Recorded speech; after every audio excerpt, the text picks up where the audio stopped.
I think product is no longer your greatest moat. It used to be until AI came up. People can build products to, yeah, like in 2 days. I can build a product, which is scary to even start off and think about, right? Like, so I can go and build a product or like that we probably had $1 billion valuation in the past.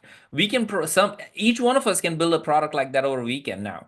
There is literally that much horsepower available for each. People may not be spending as much time in it and maybe on the sidelines. You can do that. You literally can. I literally have multiple different AI prompt solution from Perplexity to ChatGPT and testing it all off across the board, and I'm seeing what gives me deep research to actually building a product to see what it can do for me. And then you go into agentic AI and that changes the game completely. So all of this is happening right now in front of us. So product was a moat long time ago from an AI perspective. It's no longer the moat.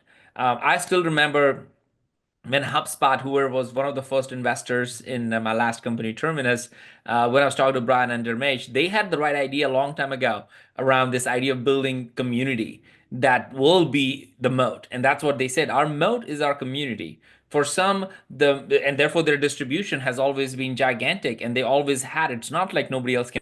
CRM didn't exist before HubSpot, but the mode they created around was literally the way they stayed where they are right now, right? They're doing phenomenal. Their NRR is phenomenal.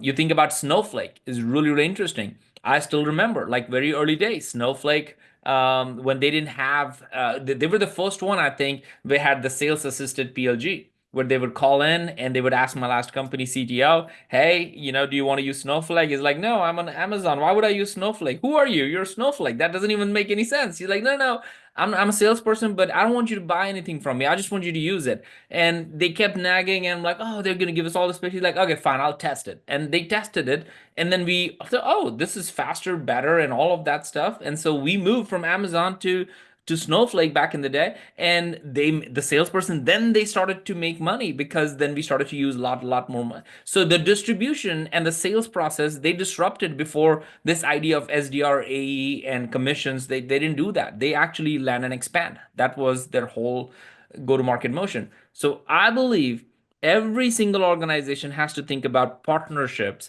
as one of the greatest moat that they can have. Product is not a moat.